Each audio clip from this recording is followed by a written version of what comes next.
तो welcome back दोस्तों। आज इस वीडियो में मैं आपको सिखाने वाला हूँ पूरी ऑप्शन चेन के बारे में। ठीक है। अब मुझे काफी सारी क्वेरीज आती है कि सर ऑप्शन चेन के काफी सारे हमने वीडियोस देखे हैं, यूट्यूब पे बहुत सारे वीडियोस अवेलेबल है, बट काफी सारी चीजों थियोरिटिकल हो जा रही है, प्रैक्टिकल काफी सारी चीजों नहीं हो रही। अभी भी ऑप्शन चेन देख के डर लग रहा है, काफी सारा कंफ्यूजन हो रहा है। तो मैंने ये सोचा कि मैं दो तीन वीडियो बनाऊंगा, एक नहीं दो तीन।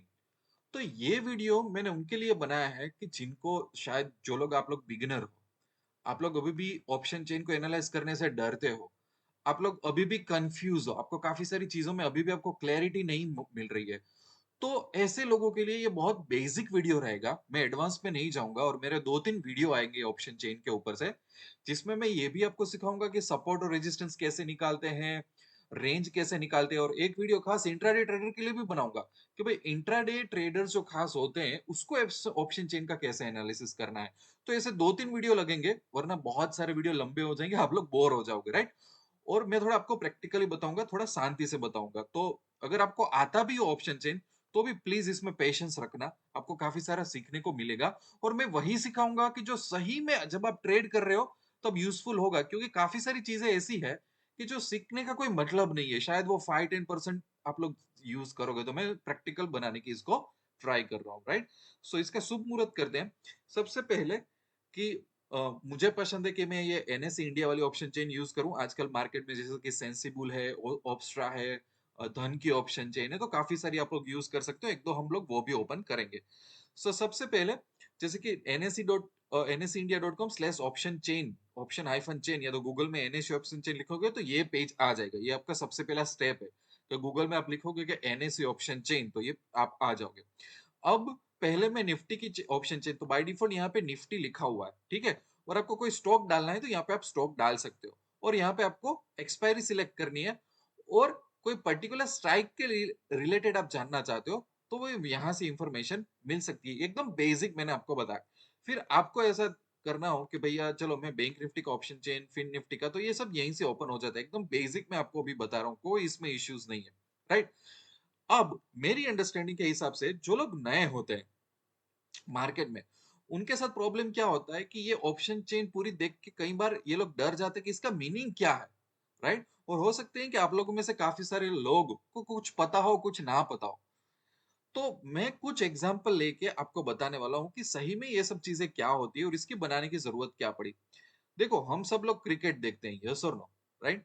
सो क्रिकेट में ये एग्जांपल मैं रिपीट कर रहा हूँ, मैंने काफी सारी बार ये एग्जांपल दिए। क्रिकेट में एक स्कोर बोर्ड होता है, ठीक है, कि ये टीम के कितने रन हो रहे हैं, या तो ये प्लेयर ने कितनी मैच खेली, कितनी स्ट्राइक राइस पे ये खेल रहा है, ऐसी काफी सारी इंफॉर्मेशन होती है। उसको हम क्या कहते हैं? स्कोर कार्ड कहते हैं, यस और नो। कि अपने को एक पता चलता है, एक चार्ट देख के ही, एक एक पेज देख के अपने को पता चल जाता है ये क्रिकेट में क्या हो रहा है। या तो कोई भी एक पर्टिकुलर जो प्लेयर है, कोई भी एक पर्टिकुलर प्लेयर है, इसका एक चार्ट देख के पता चल जाता है कि भाई इसकी स्ट्राइक रेस कैसी है, कितनी 50 मारी, 100 मारी, कितना टाइम ले रहा है, सब कुछ अपने को एक चार्ट देख के पता चल जा रहा है। उसको हम बोलते हैं कि भाई स्कोर कार्ड। तो उसी तरह ऑप्शन की दुनिया में भी हमको सिर्फ एक ही पेज से सब कुछ जान लेना हो, एक ही पेज में कि भैया ऑप्शन की दुनिया में क्या हो रहा है, तो वो ऑप्शन का जो स्कोर कार्ड है उसको हम क्या कहेंगे? ऑप्शन चेन कहेंगे। इसीलिए ऑप्शन चेन की जरूरत पड़ती है। अगर आपको ऑप्शन चेन वर्ड बहुत डिफिकल्ट लग रहा है तो मैं तो आपको बोलता हूँ, आप बोल दीजिए कि ऑप्शन स्कोर कार्ड, बस। तो ये मजा आएगा, क्रिकेट की तरह देखोगे तो you will enjoy option chain, और आपको बहुत मजा भी आने वाला है। तो ऑप्शन का स्कोर कार्ड देख लीजिए, बात खत्म हो गई। तो इसमें ज्यादा डरने की या तो कंफ्यूजन होने की जरूरत नहीं कि ऑप्शन चेन को फिगर आउट करना है, मुझे कुछ पता नहीं चल रहा है। Very simple. दूसरा, जब हम ऑप्शन चेन को एनालाइज करना शुरू करते हैं, उसमें काफी सारी चीजें समझना शुरू करते हैं, बड़े बहुत बड़ी मिस्टेक हम लोग क्या करते हैं पता है, मैंने देखा हुआ है। हमको ये अंडरस्टैंड करना है कि ऑप्शन चेन में जो भी डेटा है, वो डेटा क्रिएट कौन करता है, वो बनाता कौन है? ऑप्शन सेलर, मतलब ऑप्शन राइटर यार। पूरी ऑप्शन चेन है वो ऑप्शन राइटर से बन रही है। ऑप्शन राइटर कौन होते हैं? बड़े बड़े इंस्टीट्यूट, म्यूचुअल फंड हाउसेस, या तो बड़े बड़े प्लेयर्स जिनके पास बहुत बड़ी कैपिटल है। ये सब हम भूल जाते हैं। हम लोग क्या करते हैं? ऑप्शन चेन को एनालाइज करते हैं, काफी लोग तो ऑप्शन बाइंग करने वाले हैं, यस और नो। बट हम लोग भूल जाते हैं कि पूरी जो गेम खेल रही है, वो पूरी गेम में सबसे बड़े प्लेयर है ऑप्शन राइटर्स, और उसकी वजह से ही ये पूरा स्कोर कार्ड क्रिएट हो रहा है। तो जो भी हम डेटा देख रहे हैं वो बायर्स के रिलेटेड है ही नहीं। जो डेटा हम देख रहे हैं वो हमेशा ऑप्शन राइटर्स का डेटा होता है, वो मार्केट को चलाते हैं, ऑप्शन बायर नहीं चलाते। और ऑप्शन राइटर्स जो बाइंग करते हैं, राइट, ऑप्शन राइटर जो बाइंग करते हैं वो सिर्फ हेजिंग के लिए करते हैं, सिर्फ और सिर्फ हेजिंग के लिए। अंडरस्टैंड, समझ में आ रहा है कि नहीं आप लोग ब्रो? इसलिए क्या होता है, मैं कई बार देख रहा हूं कि जो काफी लोग एनालाइज करते हैं ना, उनका फाउंडेशन ही गलत होता है। वो समझ ही नहीं रहे कि पूरी जो बड़ी गेम चल रही है वो ऑप्शन राइटर चला रहे। अगर ये चीज हम समझ नहीं पा रहे तो काफी सारा हमारा एनालिसिस गलत चला जाएगा। अंडरस्टैंड, ये इतना पता चल गया, ओके। अब थोड़ा इसका बेसिक समझ लेते हैं कि भैया मैं यहाँ पे आ रहा हूँ, मैं निफ्टी की कुछ ऑप्शन चेन एनालाइज करना चाहता हूँ। तो सबसे पहले मैं यहाँ पे एक्सपायरी चेंज कर देता हूँ, जैसे कि मैं मंथली एक्सपायरी में चला जाता हूँ क्योंकि वहां पे डेटा थोड़ा अच्छा मिलेगा पूरे एक मंथ का। तो मैं यहाँ पे 29 मार्च सिलेक्ट कर लेता हूँ, तो ये रिफ्रेश हो गया डेटा, मैं यहाँ पे आ गया। ठीक है, तो अब इसकी मेन चीजें क्या होती है ऑप्शन की, मेन चीजें तो कि यहाँ पे अपने को कॉल दिखेंगे और यहाँ पे अपने पुट दिखेंगे। अब मेरा अगेन क्वेश्चन नंबर वन, ये कॉल का डेटा मतलब कौन, ये डेटा कौन क्रिएट कर रहा है, कौन सा डेटा की मैं बात कर रहा हूँ? और ये पुट का डेटा मतलब कौन से डेटा की मैं बात कर रहा हूँ यार? सो कॉल्स का data related to option writers, समझ में आ रहा है? और पुट का डेटा मतलब रिलेटेड टू ऑप्शन राइटर्स। तो ये पुट राइटिंग का डेटा होता है, ये कॉल राइटिंग का डेटा होता है, क्योंकि राइटर्स बड़े बड़े प्लेयर ऑप्शंस चलाते हैं, पूरा मार्केट चलाते हैं, चाहे वो ऑप्शंस हो फ्यूचर हो। सो अंडरस्टैंड को जब भी आप सीखो तो आपका ये फाउंडेशन एक सही होना चाहिए कि जब अगर आप कॉल साइड के डेटा को एनालाइज कर रहे हो, सो बेसिकली आप कॉल राइटर्स वाला डेटा एनालाइज कर रहे हो। अगर पुट साइड का कुछ डेटा एनालाइज कर रहे हो तो आप राइटिंग वाला, क्योंकि बड़े प्लेयर वो है। अंडरस्टैंड, इतना समझ में आ रहा है? ओके। अब जो ये बीच वाला कॉलम है जो स्ट्राइक है, राइट, स्ट्राइक के बेस पे एनालिसिस करना होता है। अब इसका इंपॉर्टेंस क्या है, स्ट्राइक का इंपॉर्टेंस? स्ट्राइक का इंपॉर्टेंस इसलिए है कि हर एक अलग अलग स्ट्राइक पे, हर एक अलग अलग स्ट्राइक पे कॉन्ट्रैक्ट पुट राइटिंग होता है या तो कॉल राइटिंग होता है। जैसे कि एफआईआई, जैसे कि डीआईआई, जैसे कि बड़े बड़े प्लेयर है, राइट। सो मार्केट को चलाने के लिए, उसमें से प्रॉफिट कमाने के लिए वो लोग या तो कॉल राइटिंग करते हैं या तो वो पुट राइटिंग करते हैं या तो कॉम्बिनेशन ऑफ एवरीथिंग। तो ये जरूरी हो जाता है कि हम स्ट्राइक के बेस पे एनालिसिस करें, सो वी अंडरस्टैंड कि भाई ये लोग कहाँ पे पुट राइटिंग कर रहे हैं, भाई ये लोग कहाँ पे कॉल राइटिंग कर रहे हैं, कहाँ पे इन लोगों का इंटरेस्ट ज्यादा है, कहाँ पे ये लोग मार्केट ले जाना चाहते हैं। ठीक है, एक्चुअली क्या होता है, यूट्यूब पे वीडियो कैसे पड़े हुए हैं कि भाई ऑप्शन चेन से मार्केट का डायरेक्शन पता चलो, ऑप्शन चेन की ये स्ट्रेटेजी। बट मैंने, जब मेरे साथ लोग बात करते हैं व्हाट्सएप ईमेल में, तब उनके पास ये नॉलेज ही नहीं होता कि जब ये ऑप्शन आप लोग देखते हो, कॉल साइड का डेटा, पुट साइड का, तो वो राइटिंग साइड का डेटा होता है। ये पूरी ऑप्शन चेन कौन क्रिएट करता है? राइटर्स की वजह से, बायर्स की वजह से क्रिएट नहीं होती है। बायर्स का कोई वजूद ही नहीं होता एक्चुअली ज्यादातर मार्केट में, राइट। सो अगर हम उस व्यू पॉइंट से देखें कि हाँ भैया, जो भी मैं ये पूरा डेटा देख रहा हूं, जो मैं ये खिचड़ी देख रहा हूं पूरा, जो मैं स्कोर कार्ड देख रहा हूं, वो ऑप्शन राइटर्स ने बनाया है। तो मुझे ये राइटर्स की गेम को फॉलो करना है, वो क्या कर रहे हैं वो मुझे वो जान के मुझे ट्रेड लेना है। ये जो मैं चीज आपको थोड़ा रिपीट आपको लग रहा होगा, बट यही क्लियर नहीं होता। हमको ये एक फाउंडेशन क्लियर करना पड़ेगा। काफी सारे लोग, इंटेलिजेंट लोग, काफी साल से मार्केट में ट्रेड कर रहे हैं, वो यही डिफरेंस पता नहीं कर पाते, right. So this is why option chain analysis is important, because you have to understand कि बिग प्लेयर्स क्या कर रहे हैं, मार्केट की गेम क्या चल रही है, मार्केट में सेंटिमेंट क्या चल रही है, कौन सी स्ट्राइक में वो ज्यादा एक्टिवेट है, कौन सी स्ट्राइक में फटाफट चेंजेस हो रहा है मार्केट में।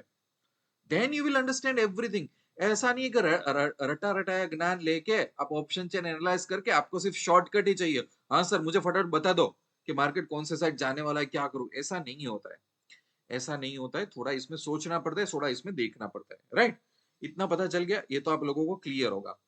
फिर एक बात कि भाई ये जो डार्क कलर है कॉल की साइड, ये वाला पार्ट, और पुट की साइड ये वाला पार्ट, और ये यहाँ पे लाइट कलर है, लाइट।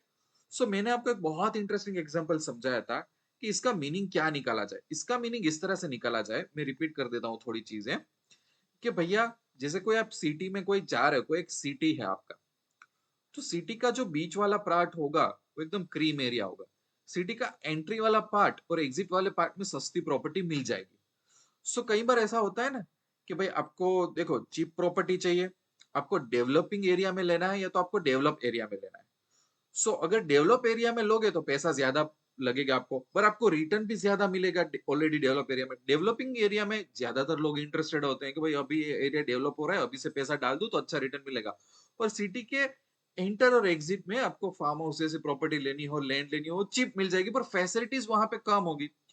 सो यहाँ पे ऑप्शन की दुनिया में सेम ही है। मैं वही प्रॉपर्टी वाला लॉजिक बता रहा हूँ कि अगर मैं कॉल साइट जाता हूँ, ठीक है, और अभी मार्केट चल रहा है 17,600 के आसपास, ठीक है, तो यहाँ यहाँ पे अगर आप ये प्रीमियम देखोगे, ये एलटीपी को प्रीमियम बोलते हैं, तो जितना मैं ऊपर जाता हूँ, ठीक है, ये यहाँ पे प्राइस इंक्रीज क्यों हो रही है? Because it's already A develop area.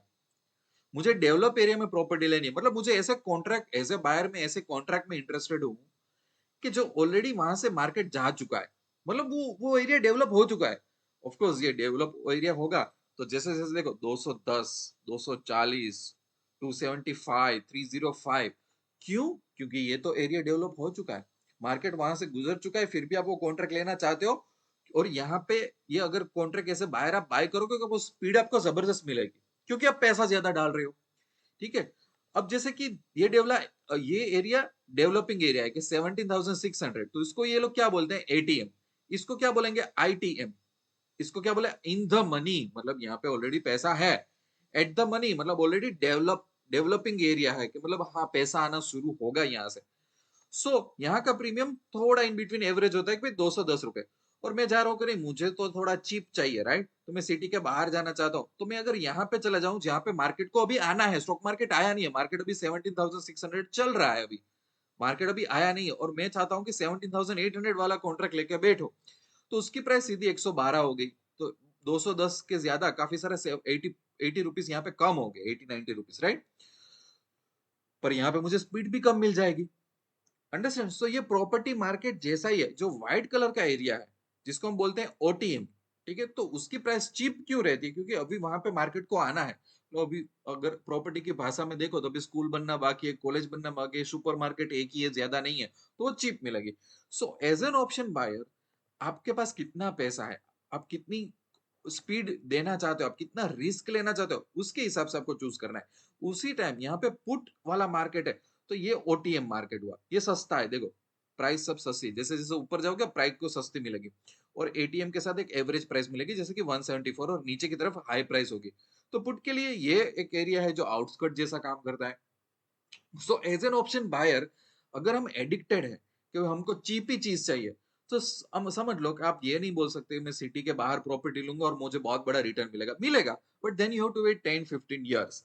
अगर आप डेवलपिंग एरिया में लोगे तो शायद आपको 2-3 साल में अच्छा, 5 साल में अच्छा रिटर्न मिल जाएगा। और अगर आप क्रीम एरिया में लोगे तो जब भी आप बेचोगे आप कुछ ना कुछ तो प्रॉफिट कमा के निकलोगे, राइट? सो अब ये ही है कि अगर हम ऑप्शन बायर है और हम कौन सी स्ट्राइक प्राइस चूज कर रहे हैं, सो हमें ये सोचना पड़ेगा। अगर हम कम पैसा दे रहे हैं तो हमको कम स्पीड मिलेगी, कम बेनिफिट मिलेगा, राइट? ज्यादा पैसा दे रहे हैं तो हमको ज्यादा मूवमेंट मार्केट में मिलेगी, निफ्टी ज्यादा मूव होगा तो अपने पहले पैसे कमाएंगे, ये ओटीएम वाले आउटस्कट वाले बाद में पैसे कमाएंगे। अंडरस्टैंड? ये फंडा काफी लोगों का क्लियर नहीं होता। और जो आप ऐसे सपने देखते हो ना कई बार कि 30 रुपए का प्रीमियम 300 हो जाएगा, 14 रुपए का प्रीमियम, यू डोंट अंडरस्टैंड कि इसका डेल्टा, इसकी मूवमेंट की स्पीड बहुत कम होती है, क्योंकि आप सिटी के आउटस्कर्ट में बैठे हुए हो। ये हर एक स्ट्राइक का एक डेल्टा होता है, वो भी मैं आपको बताऊंगा। बट ये सस्ती होने का रीजन ये है कि जो लोग ऑप्शन राइटर है वो हेजिंग करने के लिए, अपना रिस्क कम करने के लिए एक्चुअली ये सस्ती सस्ती चीजों चीजों को बाय करते हैं, अपना रिस्क कम करने के लिए। उसके लिए ये ओटीएम कॉन्ट्रैक्ट्स बनाए गए। बट अभी मार्केट पूरा 360 डिग्री चेंज हो गया, लोगों को ओटीएम स्ट्राइक की आदत हो गई। उसमें कुछ बुरा नहीं है, अगर आपको समझ में पा रहे हो तो उसमें भी ट्रेड कर सकते हो। But you can not depend on it कि भाई हाँ मैं मतलब जीरो टू हीरो बन जाऊंगा, नहीं ये वो सब गलत बात है। मैं आपको बताता हूँ। अभी मैं आपको ले जा रहा हूँ एक जगह पे, ऑप्स्ट्रा जिसका नाम है। ऑप्स्ट्रा में मैं आपको लॉग इन कर रहा हूँ। काफी काफी सारे लोगों को ये पता नहीं है कि ऑप्शन चेन ब्यूटीफुल भी दिख सकती है, राइट? ऑप्शन में जा रहा हूँ और ऑप्शन चेन ये फ्री है, ठीक है। मैं कोई भी चीज ऐसे नहीं बताऊंगा जहां पे आपको पैसा देना पड़ेगा, और मैं, ठीक है। तो यहाँ पे भी मैं ऑप्शन चेन ही ओपन कर रहा हूँ, दोनों चीज सेम ही है, ठीक है। बट बहुत बड़ा चेंज बताऊं, यहाँ पे ऑप्शन ग्रिक्स पे मैं क्लिक करता हूँ तो देखो, जैसे कि अभी निफ्टी चल रहा है 17,600, जो हाईलाइट पेड है 7650, राइट? ये यहीं पे ही है हम लोग। देखो ये एनएससी का जो चार्ट है वो 1600 650 पे ही रुका हुआ है, राइट? अब एलटीपी वाला कॉलम कहाँ है, पहले मैं वो देख लेता हूँ। हाँ, जैसे कि फर्स्ट इस कॉलम एलटीपी वाला ही है, तो ये उसका एक प्रीमियम चल रहा है, राइट? ये वाला जो हमें दिखाई दे रहा है कि ये भैया ये प्रीमियम है, ठीक है। अब यहाँ पे देखो डेल्टा, अब देखो थीटा, मुझे पता चलेगा वेगा। अब इसका इस तरह से ऑप्शन चेन देखने का फायदा क्या है? देखो, आप लोगों कई कई लोग क्या काम करते हैं कि यार मैं 180 रुपीज क्यों दूं, मैं तो सर एक काम ना करूं, मैं ये 79 वाला मैं ले लेता हूं, अगर मैं बुलिश हो तो आप गलत नहीं हो। बुलिश हो तो आप कोई भी कॉन्ट्रैक्ट ले सकते हो। आप बोलोगे कि सर मैं 300 रुपये भी क्यों दूं, राइट? अंडरस्टैंड। अब समझो कि आप 79 वाला रुपीस प्रीमियम पे कर रहे हो क्योंकि आपको वो सस्ता लग रहा है। इसके सामने डेल्टा देखो आपको कितना मिल रहा है, 28.6, मतलब समझ लीजिए 29। मतलब निफ्टी की हर 100 पॉइंट की मूवमेंट में आपको फायदा सिर्फ 30 पॉइंट का ही होने वाला है, राइट? पर अगर आपने 17650 वाला कॉन्ट्रैक्ट लिया होता तो ऑलमोस्ट 100 में से 50 पॉइंट आपको मिल जाते, और ये 300 रुपए प्रीमियम पे किया होता तो ऑलमोस्ट 65 टू 70 पॉइंट मिल जाते। तो समझो कि कई बार आपको मूवमेंट कैप्चर करनी है मार्केट में, और आप सस्ती चीजों पे फोकस कर रहे हो, तो निफ्टी 100 पॉइंट मूव होगा तो 30 पॉइंट ही मिलेंगे आपको। और कई बार निफ्टी 50 पॉइंट मूव होगा तो 50 पॉइंट का 30, मतलब कितना, 15 पॉइंट के जितने ही आपको मूवमेंट मिलेगा। कई बार मार्केट में फास्ट मूवमेंट हमको चाहिए होगी, जल्दी से पैसा बना के निकल जाना है, मार्केट हर दिन आपको मूवमेंट नहीं देगा, तो आप यहाँ पे सस्ते सस्ते प्रीमियम ढूंढने जाओगे तो आपको कहाँ पे, निफ्टी मूव भी कर लेगा। समझ लो निफ्टी मूव भी कर दिया, आपके हाथ में कुछ नहीं आएगा। क्यों? क्योंकि कई बार निफ्टी ऐसे कॉन्सोलिडेट कॉन्सोलिडेट कॉन्सोलिडेट करके थोड़ा सा मूव होता है, राइट? तो जितना वो टाइम बिताएगा उतना भी आपको मूवमेंट कम मिलेगी, क्योंकि थेटा डी के बायर्स को परेशान करता है। यस और नो? तो एक टाइम पे दिखेगा कि आपको 30 पॉइंट की मूवमेंट मिलनी चाहिए, पर वो 30 पॉइंट की भी नहीं मिलेगी, शायद 20-22 पॉइंट की ही मूवमेंट मिलेगी पूरे दिन में। अंडरस्टैंड मैं क्या बोल रहा हूँ? इसीलिए तो अभी क्या है कि मैंने जानबूझ के आपको पहले एक सिंपल ऑप्शन चेन दिखाई। अभी आपकी आंखें खोलने के लिए मैंने ये ऑप्स्ट्रा में जाकर ऑप्शन ग्रिड्स पे क्लिक कर दिया। सो यू विल नो कि आप जो पैसा पे कर रहे हो, आप जो पैसा 64 रुपीज, 79, 130, उसमें आपको कितनी मूवमेंट मिल रही है। अंडरस्टैंड? उसी साइड अगर मैं पुट साइड जाता हूं तो पुट का भी डेल्टा देखो, 50, 42, 31, 68। अंडरस्टैंड?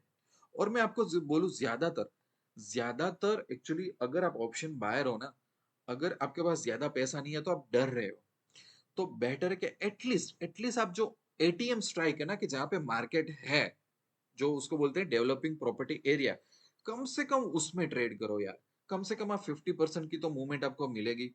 जितना आप दूर जाओगे, ठीक है, ये सब चीजें कहाँ पे देखो, ये जो है ना आउटस्कर्ट वाली प्रॉपर्टी, कि जो छोटा डेटा मिलता है सस्ती, वो सब कब करना चाहिए पता है?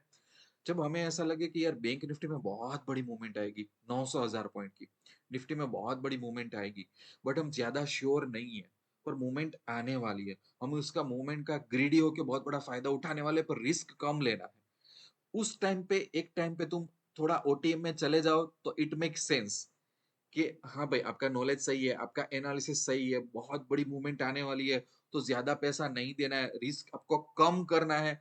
तो उस टाइम पे आप थोड़ा ओटीएम में जाके परचेस करके बैठ जाओ, इट मेक सेंस कि भाई जैसे जैसे मार्केट में 500 800 पॉइंट की मूवमेंट आएगी, आपका ये कॉन्ट्रैक्ट धीरे धीरे एटीएम होता जाएगा और आपको उसमें से ज्यादा पैसा मिल जाएगा।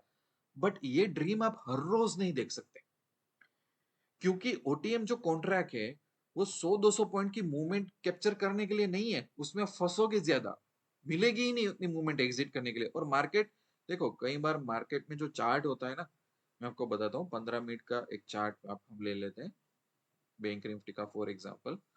सो कई बार, जैसे देखो ये कितना टाइम ये एक ही रेंज में रह के उसने ब्रेक डाउन तोड़ा, कई बार ये क्या करेगा बताए, देखो यहाँ पे क्या हुआ, 1 घंटे के बाद ऊपर गया, और कितना स्लो तरीके से देखो, ये कुछ कुछ नहीं दिया।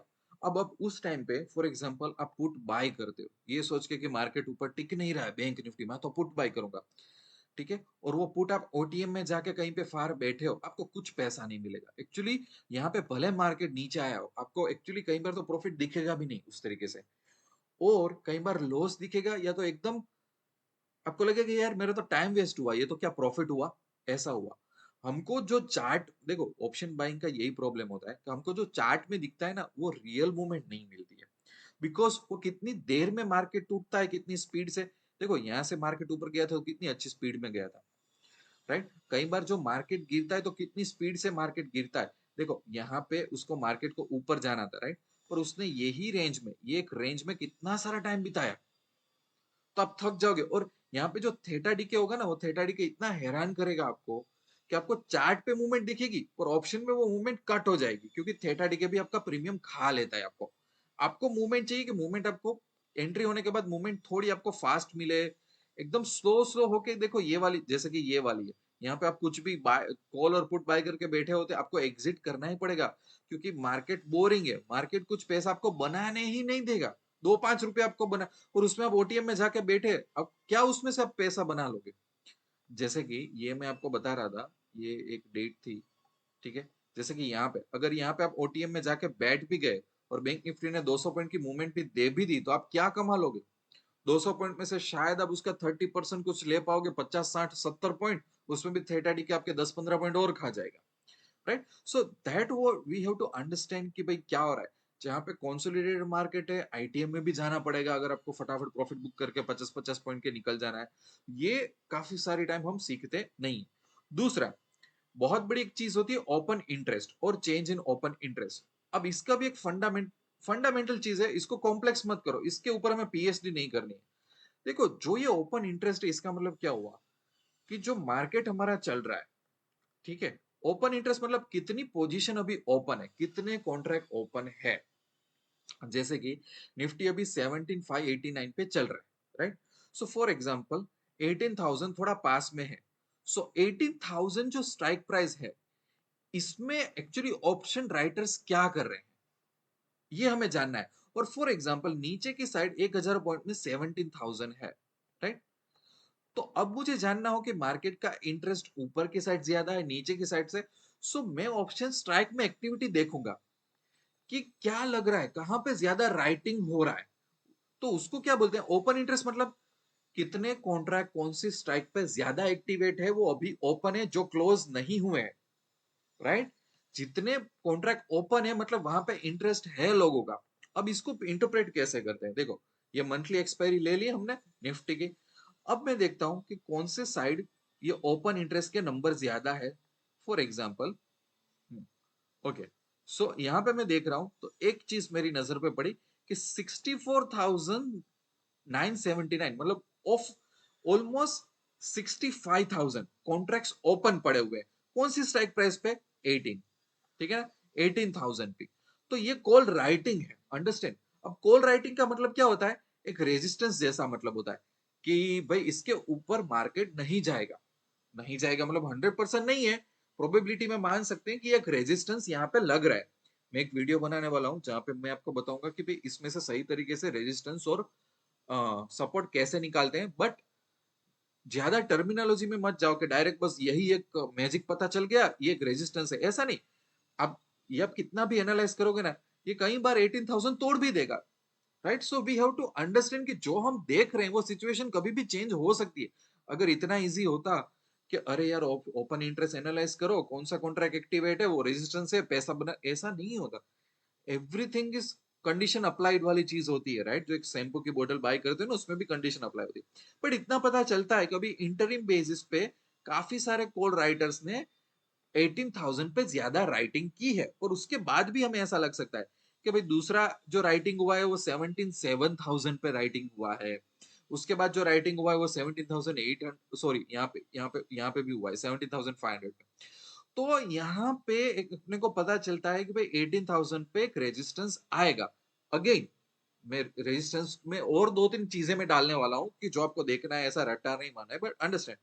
और इस साइड में पुट की साइड जाता हूं तो पुट की साइड मुझे कौन सा सबसे ज्यादा कॉन्ट्रैक्ट दिख रहा है, तो कि 1,05,000 कॉन्ट्रैक्ट हुए 17,000। सो 17,000 टू 18,000, एक 1,000 पॉइंट की एक मुझे बहुत बड़ी रेंज मिल रही है। और 1,05,000 से मैं नीचे जाता हूं तो मुझे मिल रहा है कि भाई 76,000, मतलब 17,500 वाली भी एक मुझे रेंज मिल रही है कि जो, तो पुट साइड जो राइटिंग होता है वो सपोर्ट का काम करता है। तो अगर मैं निफ्टी में जाता हूँ, फिर बाद में उसका एक चार्ट देखता हूँ, सो मुझे ऐसा पता चलता है कि हाँ यार कहीं ना कहीं ये डेटा भी मैच हो रहा है। जैसे कि एक 4 आवर का मैं चार्ट, इसको मैं ऑटो कर देता हूँ। ओके, सो अगर मैं यहाँ पे जाता हूँ, राइट, कि लास्ट कहाँ पे बाइंग आई थी, सो देखो ये 17,999 मतलब ऑलमोस्ट 18,000 का यहाँ पे रेजिस्टेंस हुआ था, उसके ऊपर मार्केट नहीं जाया था। और उसके बाद यहाँ पे देखो 17,799 एंड 17,800 और यहाँ पे 18,000, जो हमें 1,000 पॉइंट की रेंज मिली थी ना, तो ये रहा देखो 18,000, वहां से मार्केट एक्चुअली गिरा था और नीचे 17,000। सो 1,000 पॉइंट की एक बहुत बड़ी एक मंथली रेंज हमें मिल रही है। और उसके अंदर भी अगर सेकेंडरी लेवल पे हम ओपन इंटरेस्ट पे जाते हैं, तो अपने को पता है कि भाई 17,500 पे एक सपोर्ट मिल रहा है। क्यों सपोर्ट मिल रहा है? तो कि 17,500 के आसपास ही यहीं से एक बहुत बड़ी बाइंग आई थी, राइट। और ऊपर 17,800 एक दूसरा अपने को रेजिस्टेंस मिल रहा था, ताकि यहां से एक सेलिंग आई थी। ठीक है, अगर आप ओपन इंटरेस्ट में जाओगे, राइट, और यहाँ पे आप देखोगे, तो देखो यहाँ पे फॉर एग्जांपल 47,000 है, वो 17,700, उसके बाद क्या हो रहा है, तो क्योंकि 38,000, 17,800, तो सेकेंडरी टर्शियरी जितने कॉन्ट्रैक्ट बिल्ड हो रहे हैं, वो भी एक छोटा मोटा रेजिस्टेंस, छोटा मोटा सपोर्ट की तरफ आपको इंडिकेट करता जाएगा कि भाई और क्या ये लोग पार्टिसिपेंट सोच रहे हैं, सोच रहे हैं। उसी तरह से पुट साइड भी मिलेगा। और इसको हम टेली कैसे कर सकते हैं? टेली थोड़ा एक चार्ट में जाके कर सकते हैं। जैसे कि बैंक निफ्टी की मैं अगर बात करूं, तो बैंक निफ्टी का अगर आप 1 आवर का चार्ट निकालते हो, right, so you will see, देखो यहाँ पे 41,700 के आसपास ऊपर बैंक निफ्टी इंटरिम बेसिस पे नहीं जा सका। अब मैं बैंक निफ्टी का अगर मैं यहाँ पे चार्ट निकालता हूँ, बैंक निफ्टी, ठीक है, और इसको मैं एनालाइज करता हूँ, ठीक है, यू विल सी कि भाई देखो बैंक निफ्टी में सबसे पहले तो मंथली बेसिस पे देखा जाए, सो 1,97,000 वो ऑलरेडी एटीएम पे इतने सारे कॉन्ट्रैक्ट है 41,300 के आसपास मोस्ट एक्टिव। फिर आता है 1,43,000, फिर आता है 1,57,000, फिर आता है 1,27,000 और 1,14,000, 42,000 पे। ठीक है, ठीक है ना, उसके बाद 1 लाख से नीचे नीचे अमाउंट आ रही है। तो ये 42,000 के फिगर पे लास्ट 1 लाख वाली अमाउंट आ रही है। देखो अब उसको कैसे टेली कर सकते हैं कि वो चीज एक्चुअली क्या है। अगर मैं इसको 1 डे के चार्ट में डाल दूं, तो ये बजट के बाद ही एक 42,000 का उसने एक रेजिस्टेंस क्रिएट किया था ना, कि भाई वो उसके बाद वो नीचे नहीं जा सका था, काफी सारा एक 42,000 उसको क्रिएट करने में प्रॉब्लम आ रहा था। तो ये वाला, ठीक है ना, कि यहाँ पे अगर आप देखो, देखो यहाँ पे एक था और उसके बाद यहाँ पे दूसरा रिजेक्शन मारा था। ये पता है ना, अदानी और बजट वाला इश्यू हो गया था, उसके बाद ये दूसरा रिजेक्शन मारा।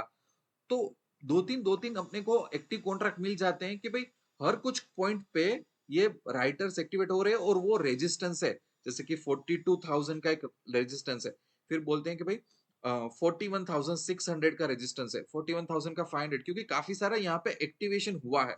उसी तरह अगर हम पुट साइड चले जाएंगे, ठीक है, तो पुट साइड सबसे ज्यादा एक्टिवेशन कहाँ पे हो रहा है पुट साइड, तो क्या, हाँ, 2 lakhs 242, तो क्या 41,200। सो 41,200 के आसपास ही तो अभी मार्केट चल रहा है। मैं इसको थोड़ा 1 आवर के आसपास कर देता हूँ, राइट। सो अपने को क्या पता चल रहा है कि भाई 41,200, सो 41,200 के आसपास अभी आज मार्केट क्लोज हुआ है। और दूसरा कि 2,42,000 को मैं इग्नोर करता हूँ, 1,42,000 मतलब एक लास्ट एक अच्छा सपोर्ट कौन सा है, तो 41,000 के आसपास एक अच्छा सपोर्ट है। तो अगर यहाँ पे देखो तो एग्जैक्टली यहाँ से ही नई एक बाइंग आई थी, ये जो बहुत बड़ी कैंडल बनी गैप अप के बाद, तो यहाँ से ही मार्केट ने एक बहुत बड़ा सपोर्ट दे दिया था उसको, राइट। सो थोड़ा प्रोबेबिलिटी इस तरीके से हमको निकालना पड़ता है कि भाई ये मार्केट क्या कर रहा है हमारे साथ। फिर ये देखो 41,300, सो जितने एक्टिव कॉन्ट्रैक्ट है उसको एनालाइज करोगे, तो कहीं ना कहीं पुट साइड अपने को क्या पता चलेगा कि कहां पे कुछ कुछ मेजर पॉइंट पे अपने को सपोर्ट मिल सकता है, कहां पे मेजर मेजर पॉइंट पे छोटे छोटे बड़े बड़े रेजिस्टेंस है। तो कुछ रेजिस्टेंस बड़े होंगे, कुछ सपोर्ट बड़े होंगे, कुछ रेजिस्टेंस छोटे होंगे, कुछ सपोर्ट छोटे होंगे। बट जितने जो कॉन्ट्रैक्ट्स एक्टिवेट होते हैं ना, टॉप 2, टॉप 3, टॉप 5, वही के आसपास मार्केट घूमता रहता है, घूमता रहता है, क्योंकि वहां पे राइटिंग ज्यादा हुई है। अब ऐसा तो नहीं होगा कि बैंक निफ्टी में 2,000 पॉइंट प्लस करके बहुत ज्यादा राइटिंग हो गया, ऐसा नहीं होता, राइट। जो नजदीकी एक अपने पास एक रेंज बनती है कि उसमें से अपने को मेजर दो दो तीन तीन सपोर्ट रेजिस्टेंस के लेवल मिलते हैं, और वो हम टेली कर सकते हैं। उसी तरह से आने वाले वीक के लिए मुझे कुछ एनालिसिस करना हो, सो फॉर एग्जाम्पल ये बैंक निफ्टी है, और तो मैं 16 मार्च की अगर एक्सपायरी में चला जाता हूँ, राइट, ओके,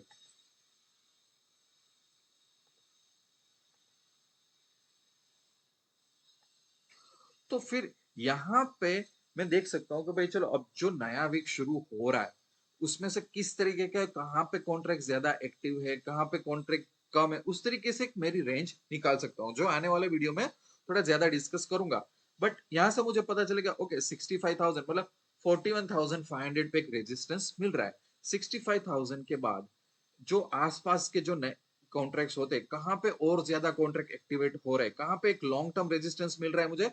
तो क्या अगेन देखो यहाँ पे भी क्या हो रहा है, 59,000 क्वांटिटी है, यहाँ पे 42,000, तो सेम जो मंथली में रेजिस्टेंस मिला वो मुझे वीकली में भी एक लॉन्ग टर्म रेजिस्टेंस मुझे दिख रहा है। उसी साइड अगर मैं यहाँ पे चला जाता हूँ पुट साइड के, ओके भाई मुझे बताओ मुझे कहाँ पे थोड़ा सा सपोर्ट की पॉसिबिलिटी है। तो यहाँ पे फॉर एग्जांपल 37,000 तो मतलब 41,000 पे है, राइट। बाद में 41,300 यहाँ पे है, बाद में 41,500 पे है।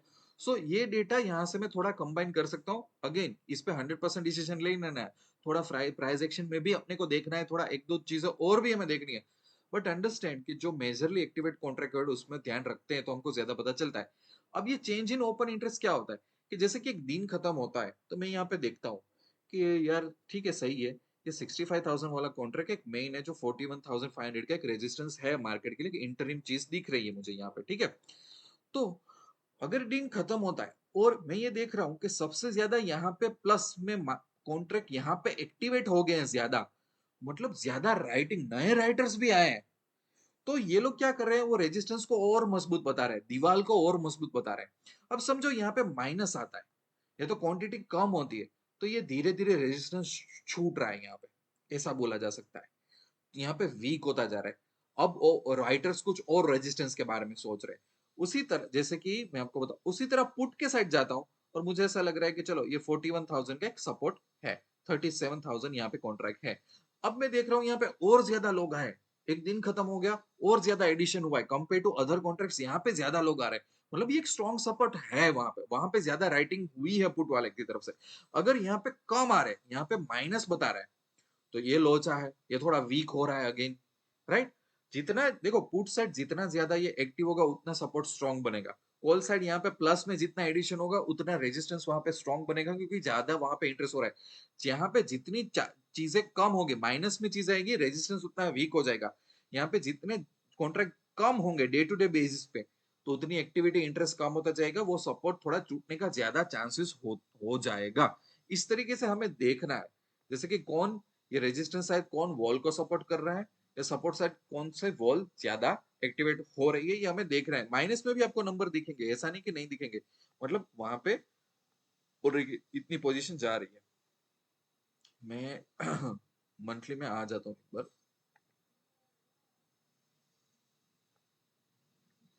से देखा आपको -122 -204 ये रहा देखो -332 -424।